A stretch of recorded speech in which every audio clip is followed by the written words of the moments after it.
اپنے غم کو کس کے سامنے بیان کریں؟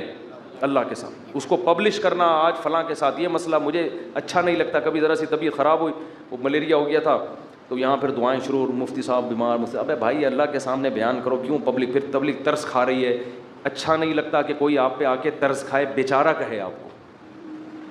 لوگ کہیں گے مفتی صاحب بیچارے, مجھے تو اچھا نہیں لگتا بھائی, مجھے آ کے کوئی کیا کہے, بولو بیچارہ. بھائی ہم تو بیچارے نہیں, ہم اللہ کے سامنے بیچارے ہیں, آپ کے سامنے فنٹر ہیں ہم. ایسے ہی رہو, تو کون ہے اور کیا وہ تو کون ہے, میں بیچارہ. ایک شاعر کا شعر ہے بڑا زبردست, اللہ بچا کے رکھے, استغنا کے ساتھ ہی رکھے, لیکن لوگوں کے سامنے کمزوری ظاہر کرنا. ہمارے فرماتے کوئی دوا بھی کھاتے ہو نا, لوگوں سے چھپ کے کھایا کرو. کوئی بھی دوا کھا رہے ہو, لوگ اپنی بیماری لوگوں کے سامنے ایسے نکلو, یہ کوئی بیماری نہیں, فٹ فاٹ, بے شک چھپ چھپ کے کچھ بھی کھا رہا ہو, ٹھیک ہے نا, لوگوں کے سامنے مت غم کو ظاہر کرو. تو ایک شاعر نے بڑی اچھی بات کی ہے, رہبوتک خیر من رحموتک, کہ لوگ تجھ سے ڈریں. یہ بھی غلط ہے نا, ظالم سے لوگ ڈرتے ہیں نا, لوگ تجھ سے ڈریں, لوگوں کے دل میں تیرا خوف ہو, یہ غلط ہے. لیکن اس سے بہتر ہے کہ لوگ تجھ پہ ترس کھائیں. نہیں آ رہی بات؟ دیکھو دو غلط چیزیں ہیں, لوگ آپ سے ڈریں, یہ بھی کیا ہے؟ غلط. یہ تو ظالم ہونے کی علامت ہے نا, ظلم کر رہے ہو آپ, لوگوں کو ڈرا رہے ہو. لیکن اس نے کہا یہ غلط ہے, مگر اتنا نہیں جتنا یہ غلط ہے کہ لوگ آپ پہ ترس کھائیں. یہ زیادہ غلط ہے, یہ آپ کے کمزور ہونے کی, یہ آپ کے بے عزت ہونے کی دلیل ہے. ظالم کی بھی عزت ہو جاتی ہے, ڈر سے ہوتی ہے. مظلوم جس پہ ظلم ہو رہا ہوتا ہے نا, اور وہ رو رہا ہوتا ہے ظالم کے سامنے, اس کی معاشرے میں عزت نہیں ہوتی, اور عزت بڑی چیز ہے. تو ہاں, ہر ایک کو ایک ہی لاٹھی سے نہیں ہانکنا چاہیے, ایک حد تک لوگ برداشت کرتے ہیں, اس کے بعد انسان کے حوصلے پست ہو جاتے ہیں. تو اس لیے ان چیزوں کا معمول ختم کریں. لوگوں کے سامنے مت بتائے کہ نہیں یہ ہو گیا فلانا ہو گیا, اللہ کے سامنے روئے انسان, اللہ کے سامنے اپنی حاجت. تو لوگوں کے سامنے اپنا غم بیان کر کے رونے سے عزت بڑھتی ہے یا کم ہوتی ہے؟ کم. اللہ کے سامنے رونے سے, اپنا غم بیان کرنے سے عزت کم نہیں ہوتی, بلکہ اللہ کی نظر میں عزت بڑھ جاتی ہے. ہمارا معاملہ الٹا ہے, پبلک کے سامنے روتے ہیں اور اللہ کے سامنے روتے ہوئے ہمیں شرم آتی ہے. میں نے دیکھا لوگ دعا میں منہ پہ ہاتھ رکھ لیتے ہیں اگر ان کو کبھی رونا بھی آ رہا ہو. بھائی کھلے عام رو, کوئی مسئلہ نہیں ہے, یہ اللہ کے سامنے رو رہے ہو. ہاں لوگوں کو دکھانے کے لیے مت رو. آج کل ٹیلی ویژن میں اس قسم کی چیزیں بھی موجود ہیں, پروگرام چل رہے ہوتے ہیں رونے کے, اشتہار لگے ہوتے ہیں ہمارے ہاں, رو رو کے دعائیں مانگی جائیں گی. آدمی حیران ہوتا ہے, تم نے پہلے سے اشتہار لگا دیا اور بالفرض تمہیں رونا نہیں آیا تو پبلک کہے گی تم نے اعلان تو یہ کیا تھا رو رو کے دعائیں مانگی جائیں گی, کم بخت رو کیوں نہیں رہا ہے اب تو یہ ناٹک اور یہ ڈرامے اللہ کو پسند نہیں ہے. اور کمال کی بات یہ ہے کہ ہمارے نبی نے فرمایا اللہ سے رو کے دعا مانگو, رونا نہ آئے تو ٹینشن کی بات نہیں ہے, رونے والی صورت بنا لو, انداز رونے والا ہو, اسٹائل رونے والا ہو, جیسے بھکاری مانگ رہے ہوتے ہیں. دیکھو رونا نہ آئے اور انداز رونے والا بنا لے, یہ رونے سے بھی زیادہ بہتر ہے, کیونکہ اللہ کہتا ہے کہ اس کے بس میں جو ہے وہ اس نے چھوڑا نہیں ہے. کیونکہ جب رونا آتا ہے تو دعا میں دل لگتا ہے, رونا نہیں آتا تو دعا میں دل نہیں لگتا, پھر بھی انسان مانگتا ہے. یہ ادا اللہ کو زیادہ پسند ہے.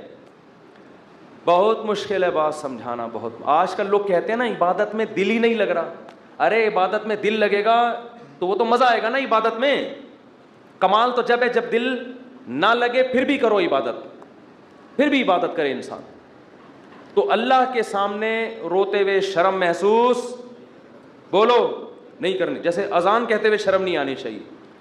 سفر میں جب ہم جاتے ہیں نا, بعض دفعہ ٹرین جنگل سے گزر رہی ہوتی ہے, علماء کہتے ہیں کہ اگر ایسی جگہ نماز پڑھنی ہے جہاں قریب میں کوئی محلہ نہیں ہے, اذان نہیں ہوئی ہے, تو فرض نماز کے لیے پھر آپ کو کیا اذان کہنی ہے, وہاں اذان پڑھنی ہے.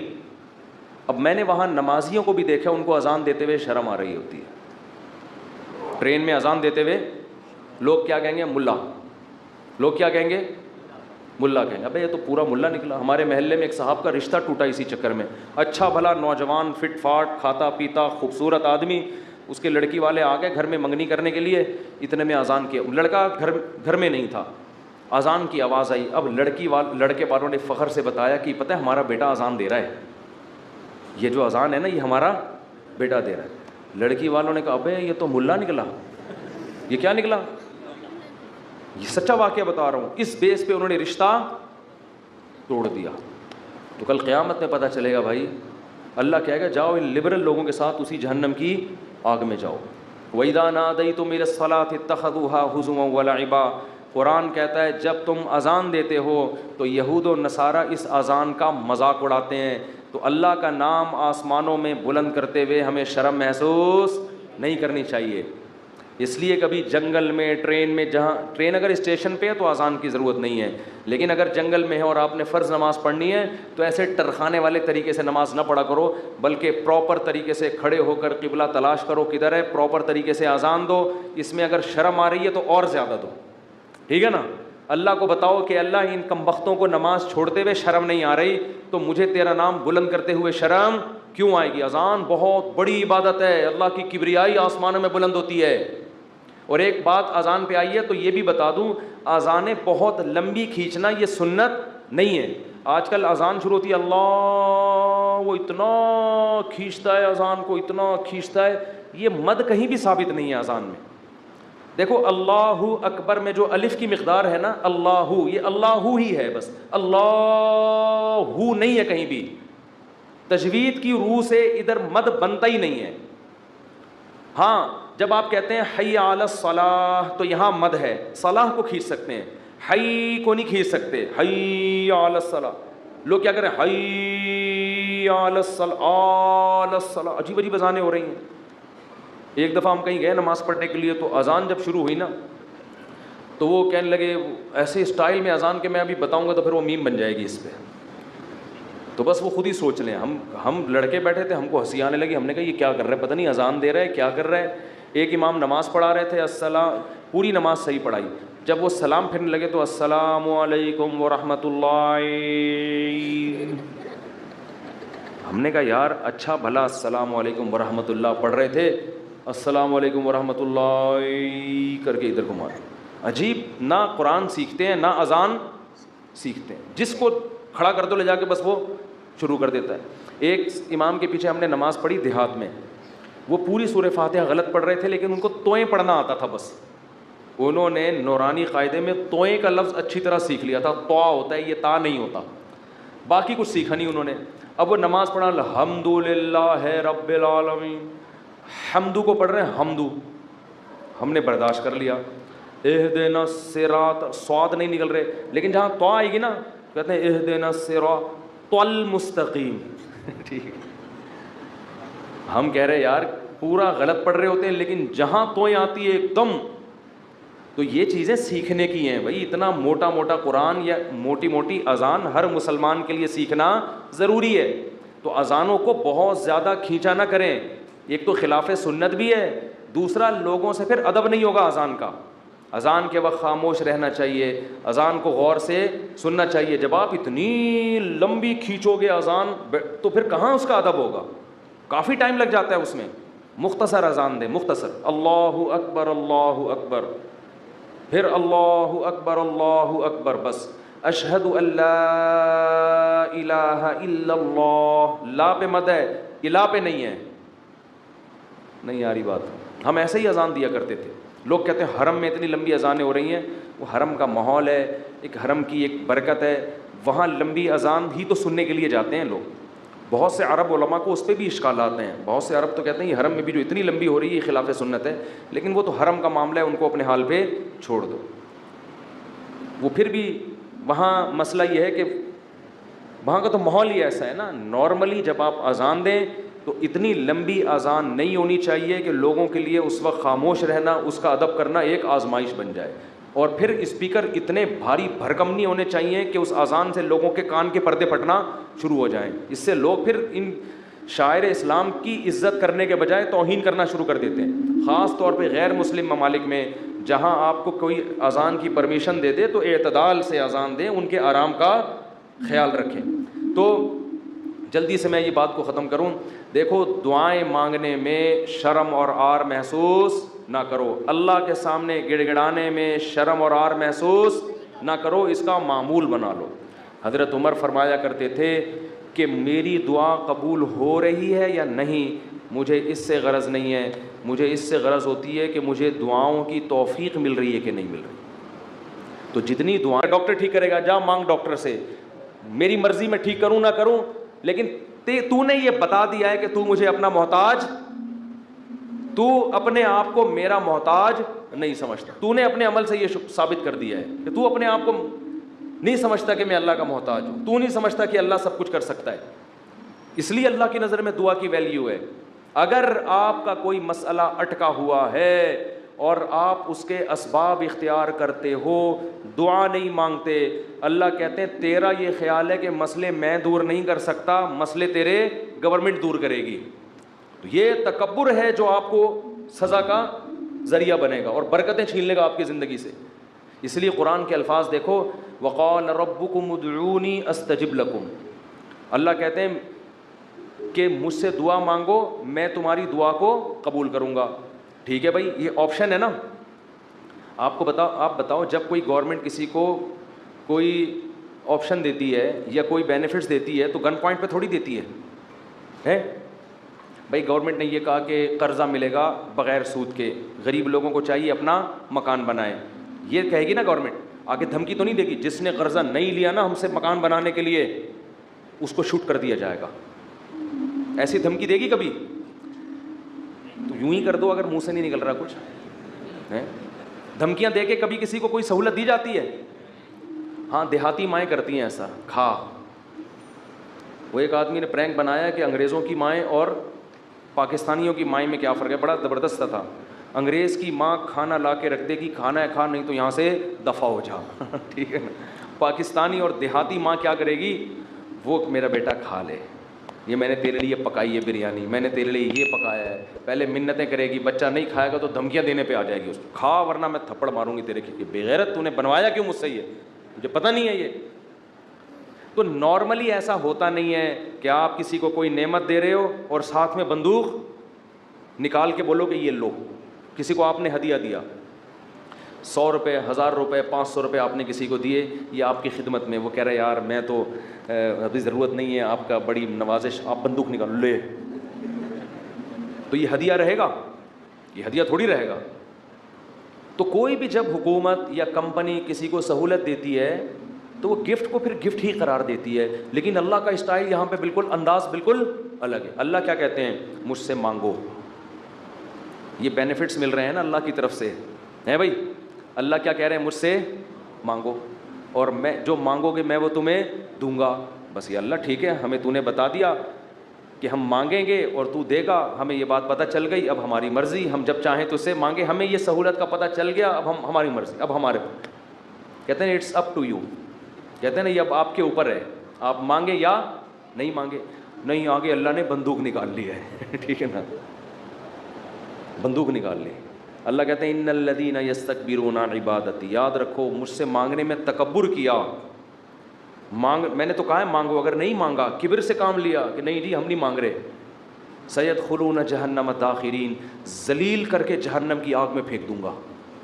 بڑے بھائی اللہ تو ہمیں گفٹ دے رہا ہے دعا کا یا جرمانہ لگا رہا ہے, کیا کر رہا ہے؟ سمجھ میں آنے والی بات ہے؟ کوئی سمجھ میں آنے والی بات بالکل سمجھ میں نہیں آ رہی ہے.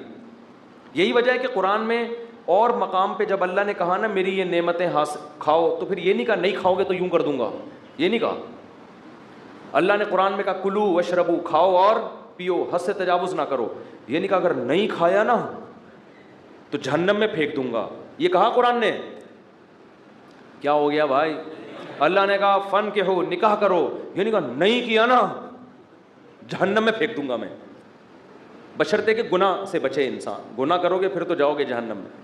لیکن جو بھی اللہ نے نعمتیں دی ہیں ان کو بندوق کی نوک سے نہیں اللہ نے کہا, کیونکہ وہ نعمت پھر نعمت رہتی نہیں ہے, وہ نعمت تھوڑی رہتی ہے پھر وہ.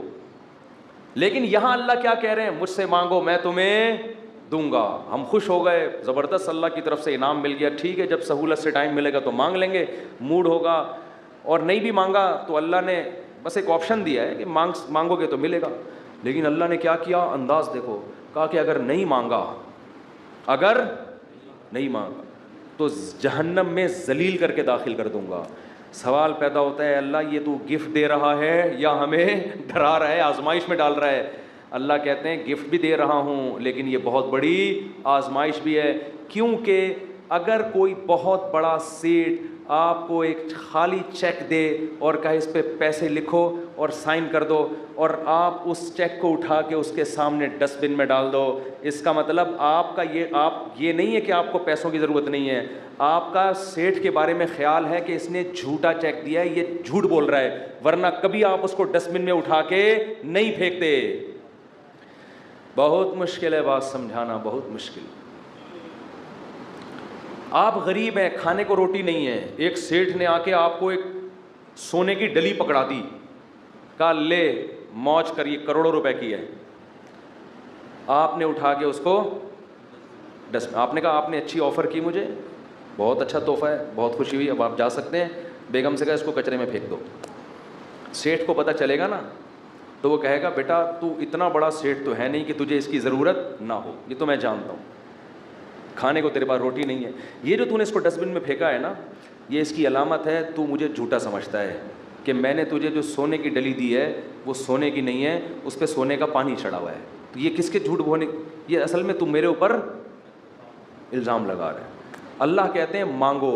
اللہ کو پتہ ہے کہ ہم سب محتاج ہیں, ہمارے درجنوں مسائل ہیں, ایسا دنیا میں کوئی نہیں ہے جس کے سارے مسئلے حل ہو گئے. مسئلہ حل ہوتا ہے تو 20 مسئلے پیدا کر کے حل ہوتا ہے وہ. اب دیکھو کتنے مسائل ہیں, کسی کوئی بے روزگار ہے, پیسے نہیں ہیں, پیسے آ گئے تو خطرات بڑھ گئے, ڈکیتی کا خطرہ, پیسے آ گئے تو 10 مسائل کھڑے ہو گئے, اور کوئی مسئلہ کھڑا ہو گیا, گردے کا مسئلہ ٹھیک ہوا, ہارٹ کا پیشنٹ بن گیا, اور 20 قسم کے مسائل ہیں نا. سب کچھ ٹھیک ہے تو پھر بھی سکون نہیں ہے زندگی میں, نیند نہیں آ رہی, نیند کی گولیاں کھا کے سو رہے ہیں. دنیا میں ٹینشن لیس آدمی کوئی بھی نہیں ہے. اب اللہ نے کہا مانگو. اب ہمیں اللہ نے بلینک چیک دے دیا ہے کہ جو لکھو گے میں دے دوں گا تمہیں. آپ نے اللہ کی اس آپشن کو, اللہ کی اس نعمت کو اٹھا کے ڈسٹ بن میں پھینک دیا. آپ ہر ایک کے در پہ جا کے اپنی حاجتیں بیان کرتے ہو, کبھی تھانے میں پہنچے ہوئے ہوتے ہو, کبھی ڈی سی آفس پہنچے ہوئے ہوتے ہو, کبھی ڈی ایس پی کے پاس پہنچے ہوئے ہوتے ہو, کبھی وزیر اعظم سے رابطے کی کوشش میں, کبھی مسجد کے امام سے آ کے کہہ رہے ہوتے چڑیل آ گئی ہے, کوئی دم درود کر کے اس کو بھگا دو گھر سے. 10 قسم کے, لیکن اللہ کا دروازہ کھٹکھٹانے کے لیے تیار نہیں ہو تو یہ اس کی علامت نہیں ہے کہ آپ کے مسائل حل ہو گئے, یہ اس کی علامت ہے کہ آپ نے اللہ کی آفر کو ہلکا سمجھا ہے, اللہ کو معاذ اللہ آپ نے جھوٹا سمجھا ہے, اللہ کو معاذ اللہ آپ نے اس کا بیان کو سیاسی بیان سمجھا ہے. لیکن جو ایمان والے لوگ ہیں وہ اللہ کی اس آفر سے فائدہ اٹھاتے ہیں. کتابوں میں لکھا ہے کہ یعقوب علیہ السلام کے بیٹے جب ان سے بچھڑے تھے, اتنی اللہ سے دعائیں مانگی کہ ان کے گھٹنے سجدے میں گر گر کے دعائیں مانگ مانگ کے ان کے گھٹنوں اور بازوؤں پہ نشان پڑ گئے تھے. وہ انبیاء بہت دعائیں مانگتے ہیں, ہر بات میں دعا, ہر بات میں دعا. قرآن کہتا ہے مجاہدین جو میدان جنگ میں لڑائی کے لیے اترتے ہیں وہ کیا دعا مانگتے تھے؟ ربنا افرغ علینا صبرا وثبت اقدامنا, اے اللہ ہمارے اوپر صبر کو انڈیل دے, ہمارے قدموں کو مضبوطی سے جما دے اور ہمیں ان دشمنوں پر فتح دے. تمام اسباب وسائل کے ساتھ اترے ہیں, مگر دعائیں کس سے مانگ رہے ہیں؟ اللہ سے. بدر میں دیکھو اللہ نے ہمارے نبی سے وعدہ کیا تھا مدد کروں گا, لیکن صحابہ کہتے ہیں نبی پوری رات مصلے پہ سجدے میں روتے رہے ہیں, اللہ سے مدد کی دعائیں مانگتے رہے ہیں, حالانکہ اللہ نے تو مدد کا وعدہ کیا ہے, پھر بھی مانگ رہے ہیں اے اللہ اگر یہ 313 شہید ہو گئے تو تیری دنیا میں عبادت کرنے والا کوئی بھی نہیں ہوگا. اللہ کو واسطے بھی دے رہے ہیں.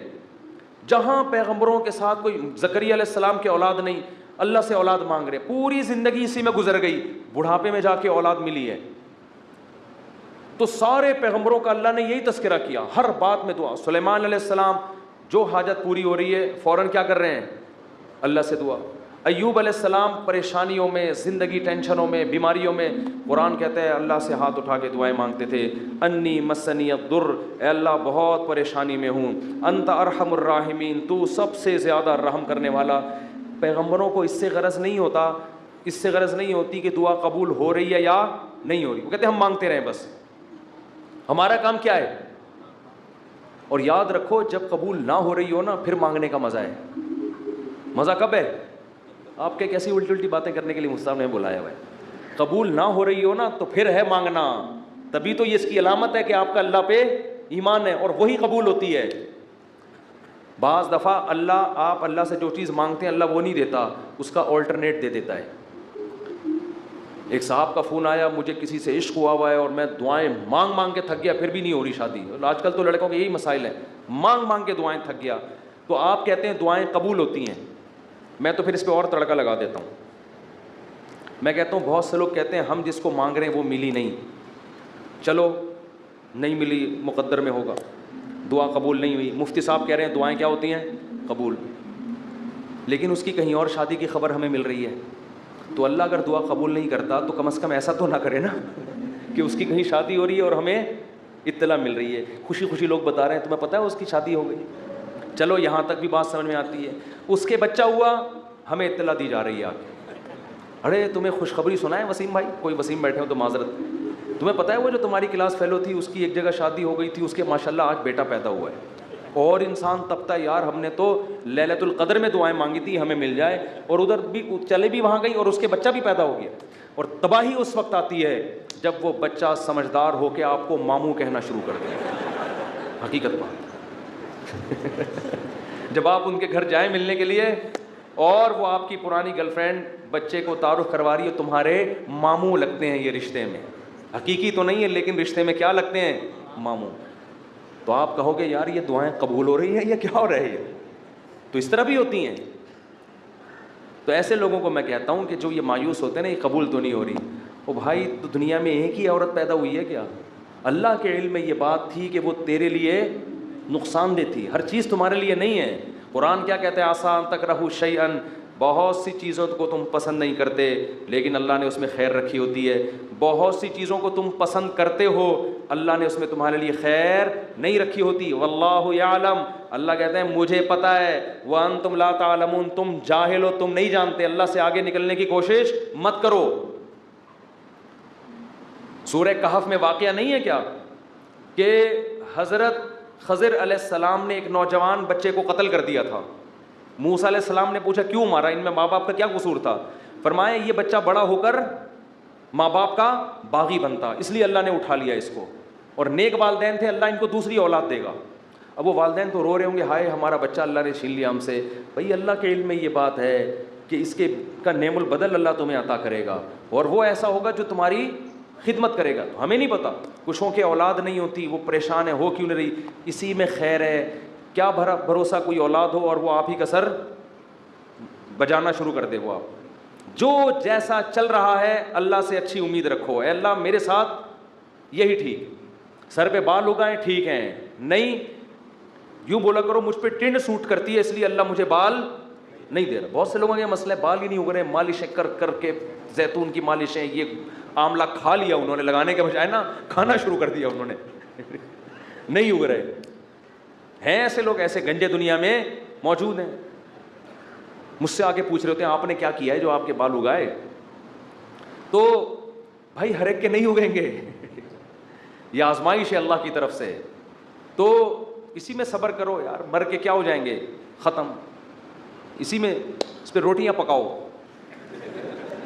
جب ایک بڑا سر ہو نا اور بڑی خوبصورت سی ٹنڈ ہو تو میرا تو دل کرتا ہے اس کو دھوپ میں گرم کر کے اس پہ چپاتیاں مزہ آتا ہے. سر بھی بڑا ہو اور تمیز سے بنا ہوا تو ایک دم ایک ایسا فیل سا ہوتا ہے. خیر یہ تو مزہ. اس پہ ایڈریس لکھ لو، کبھی گم نہیں ہو گیا آپ. تو اگر اللہ نے ٹنڈ دی ہے بہت سے کام اس ٹنڈ سے لیے جا سکتے ہیں. ایڈریس لکھ دو اس پہ، تو اس کا فائدہ یہ ہوگا کہ کبھی بھی گم نہیں ہوگے. خیر یہ تو میں مذاق کر رہا ہوں، لیکن اللہ نے جو آزمائش مقدر کی ہے کیا کرو بھائی؟ صبر. خواتین پریشان ہوتی ہیں، بچے مر جاتے ہیں بعض دفعہ بچپن میں. نبی نے کیا فرمایا؟ جس عورت کا بچپن میں بچہ مر گیا اور اس نے صبر کیا میں اس کے لیے جنت کی ضمانت لیتا ہوں. بے صبرے لوگ اللہ کو پسند نہیں ہیں. ہم نے اپنے بچپن میں ایسی عورتیں بھی دیکھی ہیں، جوان بیٹا مر گیا، آنسو نکل رہے ہیں ان کے، میں نے خود اپنی آنکھوں سے دیکھا، آنسو نکل رہے ہیں ماں کے، لیکن اللہ سے کہہ رہی ہے اے اللہ یہ آنسو میرے اختیار میں نہیں ہے اس لیے رو رہی ہوں، کہیں تو مجھے بے صبرے لوگوں میں شامل نہ کر لینا. میں نے ایسی عورتیں دیکھی ہیں بچپن میں، جوان بیٹا مرا ہوا ہے اور ماں رو کے کیا کہہ رہی ہے؟ اللہ یہ میرے اختیار میں نہیں ہے اس لیے رو رہی ہوں. دیکھو ایسی عورتیں ہوا کرتی تھیں. اب تو چیخنا، چلانا، واویلا کرنا، شور شرابہ، گھروں میں چیزیں اٹھا کے پھینکنا، اس کو سمجھتے ہیں بڑا نیک آدمی ہے یہ دن. تو صبر کرنے والے پسند ہیں. مانگتے رہو مانگتے رہو مانگتے رہو. اس چکر میں مت پڑو کہ کون سی قبول ہو رہی ہے کون سی نہیں ہو رہی. ہر چیز اللہ سے مانگے. نبی نے فرمایا جوتے کا تسمہ بھی ٹوٹ جائے تو کس سے مانگو؟ اللہ سے. اس کا مفہوم پتہ ہے کیا ہے؟ مطلب یہ کہ لوگوں سے مت مانگو, لوگوں سے مت مانگو. ہر حاجت کس کے سامنے پیش کرنی ہے؟ اللہ سے. پھر قبول ہو جائے ٹھیک ہے, نہیں ہے تو زیادہ ٹھیک ہے. اور میں نے تو اپنی زندگی میں دیکھا ہے بھائی کہ انسان حقیقت میں اللہ سے گڑ گڑا کے مانگتا ہے نا, دعا قبول ہوتے ہوئے نظر آتی ہے اس کو. دیکھو دعا کی حیثیت کیا ہے کہ آپ نے اللہ کے دفتر میں اپنی فائل جمع کرا دی, تسلی ہو گئی, آپ کا کام اب ہو جائے گا, اب آپ ٹینشن نہ لیں. لوگ کہتے ہیں نا گورنمنٹ کے ادارے میں, بھائی ہم نے فائل جمع کرا دی ہے, اب ہمارے بس میں جو تھا وہ ہو گیا, اب یہ پروسیس سے گزرے گی, جو بھی آپ کا پلاٹ آپ کے نام ہونا ہے, گاڑی آپ کے نام ہونی ہے, گھر پہ آپ کو میسج آ جائے گا, اب تمیز سے بیٹھ جاؤ. بار بار جا کے وہاں پوچھتے نہیں رہو فون کر کے, سر میرا کام ہو گیا, سر میرا کام ہو گیا. بھائی فائل, پیشنٹ آپ ہاسپٹل میں, اچھے ہاسپٹل میں اگر آپ داخل کرا دیتے ہو, آپ کہتے ہو وہ بندہ سیو ہے, اب یہ ڈاکٹروں کے حوالے میں نے کر دیا, اب آپ تسلی سے. تو جب آپ دنیا میں تسلی کر لیتے ہو یار پیشنٹ ڈاکٹروں کے حوالے کر دیا, فائل گورنمنٹ کے دفتر میں جمع کرا دی ہے, تو اللہ کے ہاں دعا مانگ کے بھی مسلمان کو تسلی ہوتی ہے. میں نے اپنا دکھڑا کس کے سامنے رکھ دیا ہے؟ اللہ کے. اب اس کی مرضی ہے, وہ کرے ٹھیک ہے, نہیں کرے تو بھی ٹھیک. اب میرے لیے جو فیصلہ ہوگا وہ بہتر ہوگا, لیکن اللہ آزماتا ہے. ایک حدیث بیان کر کے بس بیان کو ختم کرتا ہوں. نبی صلی اللہ علیہ وسلم نے ارشاد فرمایا کہ اللہ بندے کی دعا اس وقت تک قبول کرتے رہتے ہیں جب تک وہ دعائیں کر کر کے تھک کے یہ نہیں کہتا کہ میں دعا مانگتا ہوں مگر قبول نہیں ہوتی. عجیب حدیث ہے. دیکھو بندہ یہ کیوں کہہ رہا ہے کہ میں دعا مانگ رہا ہوں قبول نہیں ہو رہی؟ اس لیے کہ اسے لگ رہا ہے نا کہ جو مانگ رہا ہوں وہ مل نہیں رہا, تبھی تو کہہ رہا ہے. لیکن نبی کہتے ہیں جب تک یہ الفاظ نہیں کہے تھے نا, اس سے پہلے ساری قبول ہو رہی تھی, ساری قبول ہو رہی تھی. جب یہ کہا تو اب اللہ قبول کرنا بند. تو اس سے صاف پتہ چل گیا کہ آپ کو جو لگتا ہے نا کہ قبول نہیں ہو رہی, وہ بھی حقیقت میں ہو رہی ہیں, وہ ہو رہی ہیں قبول. آپ یہ ہم بیوقوف ہیں جو ہم سمجھ رہے ہیں کہ نہیں ہو رہی. کس طرح سے ہو رہی ہیں یہ کس پہ چھوڑ دو؟ اللہ پہ. تو اپنے گھروں میں دعاؤں کا معمول بنائیں. اگر اس رمضان میں ہم صرف دعا کرنا ہی سیکھ لیں تو میں سمجھتا ہوں کہ یہ رمضان ہمیں بہت کچھ دے کر جا رہا ہے. اور حضرت حکیم الامہ فرمایا کرتے تھے جن کو گناہوں کی عادت نہیں چھوٹ رہی نا, تو وہ بھی اللہ سے دعاؤں میں مانگ لیا کریں کہ اللہ مجھے یہ عادت چھڑوا دے. تعلق ختم نہ کریں اللہ سے, لنک ختم نہ. اللہ کو وہ لوگ پسند نہیں ہیں جو اللہ سے تعلق ختم کر دیں. لنگڑا لولا تعلق ہو, گناہوں کے بعد توبہ والا تعلق رکھو, لیکن رکھو, تعلق ختم نہیں ہونا چاہیے. کیونکہ یاد رکھو جیسے ہم اکیلے پیدا ہوئے قبر میں بھی اکیلے ہی ہوں گے, اس وقت اللہ کے سوا کوئی بھی نہیں ہوگا. تو جس نے دنیا میں اللہ سے جتنی دوستی لگا لی قبر میں یہ دوستی کام آئے گی, اور جس نے دنیا میں اللہ سے لا نہیں لگائی, اللہ کو یاد نہیں رکھا, بیوی بچوں کے بکھیڑوں میں, دوستوں کے بکھیڑوں میں, رشتہ داروں کے بکھیڑوں میں پڑا رہا, پیسوں کے بکھیڑوں میں, تو قبر میں ان میں سے کوئی بھی کام نہیں آئے گا. قبر کی تنہائی اللہ کی یاد دور کرتی ہے. قرآن کی تلاوت, ذکر, اذکار, یہ قبر کی میں روشنی کا ذریعہ بنے گی. اور اگر اللہ سے دل میں وحشت ہے, نہ مانگنے کی عادت ڈالی, یہاں مانگو گے تو وہاں بھی قبول ہوں گی. اور نبی صلی اللہ علیہ وسلم نے فرمایا کہ تنگی کی حالت ہو یا خوشی کی حالت ہو, دونوں حالتوں میں اللہ سے مانگنا ہے. پریشانیوں میں اللہ سب کو یاد آتا ہے, خوشیوں میں اللہ یاد آنا مشکل. جب پریشانی ہوتی ہے, ابھی تو ہندو بھی اللہ سے دعائیں مانگ رہے ہیں. کورونا پھیلا ہوا ہے, وہ بھی آ کے مسلمانوں سے کہہ رہے ہیں اللہ سے مانگو. بھائی ہماری دادی اللہ مغفرت فرمائے بتایا کرتی تھیں, اور بھی میں نے یہاں ایک بزرگ تھے ان سے بھی سنا کہ جب ہندوستان میں قحط پڑتا تھا تو ہندو مسلمانوں سے آ کے کہتے تھے اللہ سے دعا مانگو یہ قحط دور ہو جائے. تو جب سخت مصیبت آتی ہے, میں نے ایک دفعہ جہاز میں سفر کر رہا تھا, تو کراچی سے ہم پتہ نہیں اسلام آباد یا لاہور, تو کیا ہوا ہے جہاز میں اکثر لبرل قسم کے لوگ بیٹھے ہوتے ہیں, اکثر, زیادہ تر نہیں, اکثر, جو اللہ کو ذرا کم ہی یاد کرتے ہیں, ذرا ماڈرن قسم کے لوگ ہوتے ہیں نا. جہاز میں پیسہ ہوتا ہے تو ورنہ وہ ٹرین سے, نیک آدمی ہوتا تو ٹرین سے جا رہا ہوتا نا, یا بس سے جا رہا ہوتا بیچارہ, چھت پہ بیٹھ کے جا رہا ہوتا. پیسہ آتا ہے تو دین اکثر چلا جاتا. تو اکثر جہاز میں دیکھا ہے لبرل, ایئرپورٹ پہ ہی اسٹائل پتہ چل جاتا ہے. تو ہم جا رہے ہیں, ہمیں کراچی سے جہاز چلا ہے, راستے میں کہیں موسم خراب, تو ہلکے پھلکے 2-3 جھٹکے آئے جہاز کو. میں نے تو لیپ ٹاپ نکالا, وصیت کو اپڈیٹ کر دیا نا. ٹھیک ہے, تو میرے پاس ہر وقت وصیت نامہ رہتا ہے, کوئی بھی ایسی بات ہے وہی لکھ دو. اپڈیٹ کیا یا کرنے کا ارادہ کیا, ابھی پوری بات مجھے یاد نہیں ہے, لیکن میں اکثر ایسا کر دیتا ہوں کہ جب کوئی ایسا خطرہ ہوتا ہے فون پہ بتا دیتا ہوں. جہاز میں تو فون کر نہیں سکتے. ایک دفعہ ہم مکہ سے مدینہ جا رہے تھے, عربی ڈرائیور تھا, اس نے جو بھگائی ہے گاڑی, ٹیکسی لی تھی کرائے پر, تو میں نے گھر باقاعدہ فون کر کے 2-3 وصیت نامے اسی وقت لکھوائے. میں نے کہا مجھے یقین نہیں ہے کہ میں مدینہ پہنچ پاؤں گا. اس نے نمبر پلیٹ پہ کالا کپڑا لگا دیا تاکہ کیمرے میں, اور وہ جو بھگائی ہے اس نے, اور وہ جو راستے میں روکنے کے لیے آ رہی ہوتی ہے ان کو بھی اڑاتا ہوا نکل گیا. وہ جب نمبر ہی ٹریس نہیں ہو رہا اس کا, تو ایسے بھی ہوتا ہے بعض دفعہ. تو جہاز میں پہلا جھٹکا آیا, کوئی بھی اللہ کو یاد نہیں کر رہا. ارے ایئر ہوسٹس نے بتایا کوئی نارمل تھوڑا سا سیٹ بیلٹ باندھ لیں, وہ جو ٹھش پش اس نے کرنی تھی کر دی. 2-3 دفعہ ٹھش پش کر کے وہ نکل گئی. آگے گئے ہیں تھوڑا اور, پھر اور او بھائی, پھر جو جہاز نے ہچکولے کھانا شروع کیے ہیں, اب طبیعتیں خراب ہونا, وہ جو اوپر سے چیزیں گرنا شروع ہو گئی نا. مجھے جنید جمشید یاد آیا. میں نے کہا اللہ بچا لے تو زیادہ خوشی ہوگی, بچ جائیں تو باقی تیرے ہاتھ میں. مانگنی تو اللہ سے عافیت چاہیے نا, اللہ زندگی دیتے, ہم تو محتاج ہیں نا. اللہ کے سامنے فنٹر گیری چھینی, اللہ تیری مرضی, مارنا ہے مارتے, میں موت سے تھوڑی ڈرتا ہوں. یہ بھی بعض لوگ کر رہے ہوتے ہیں, میں موت سے ڈرتا ورتا نہیں ہوں. یہ نہیں اللہ کو پسند ہے. اللہ پیسہ دینا ہے دے, نہیں دینا نہیں دے. ہمارے نبی کے گھر میں 40 دن چولہا نہیں جلتا تھا, میرے گھر میں اگر 80 دن نہ جلے تو کیا ہو گیا. اللہ کو تو محتاجی پسند ہے بھائی, گڑ گڑاؤ, مانگو اس سے. تو میں نے بھی دعا مانگی, اللہ اس مصیبت سے ہمیں نجات دے دے. لیکن ویسے ایک آپ کو بات بتاؤں, جہاز کی موت ہوتی بہت آسان ہے, اس میں زیادہ ٹینشن لینے کی ضرورت نہیں ہے. کیونکہ ٹرین سے آدمی ٹکراتا ہے نا, پتہ نہیں کون سی کدھر سے جا کے کٹے, کون سا سر پچ کے. بس میں جائے ٹانگ پھنس گئی کھڑکی میں, بہت بھیانک موت ہے. جہاز میں ایسی موت ہوتی, میں نے تو جہازوں کے انجینئروں سے بھی دوستی ہے, پائلٹوں سے بھی. وہ کہتے ہیں جہاز میں آپ بیٹھے ہوئے ہیں, فوراً پہنچ گئے دوسرے جہان میں.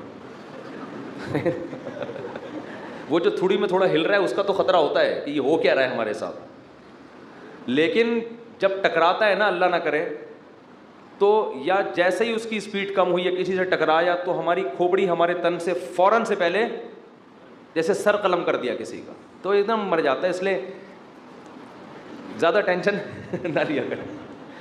تو اب وہ جب ہلنا شروع ہوا تو شروع میں تو لوگ انجوائے کر رہے ہیں بھائی, کوئی اخبار پڑھ رہا ہے, کوئی کیا کر رہا ہے, کوئی ویڈیو گیم کھیل رہا ہے, کوئی فلم دیکھ رہا ہے, جو بھی موبائل پہ لگے ہوئے ہیں. جب زیادہ ہلنا شروع ہوا ہے نا تو اللہ اللہ کی آوازیں آنا شروع. میں نے کہا اب دیکھو یہ انسان کتنا نالائق ہے. اللہ نے اتنے جھٹکے دیے, اب بول اللہ نہیں, ابھی تک نہیں. اخبار, پب جی, یہ سب چیزیں چل رہی ہیں. وہ جب چیزیں گرنا, وہ ایئر ہوسٹس وہ جو پانی وانی لے کر آتی ہے نا, وہ بھی دھڑام سے ادھر کو نیچے. جب اتنی حالت ہوئی ہے, وہ ایئر ہوسٹس بولے ایکچولی کچھ بھی نہیں. لوگوں کو پتا ہے کہ ان کو تو یہ سکھا کے بھیجا جاتا ہے کہ کچھ بھی ہو جائے آپ نے بولنا ہے کہ کچھ نہیں ہوا, کیونکہ ان کو تو تنخواہ اس چیز کی مل رہی ہے نا.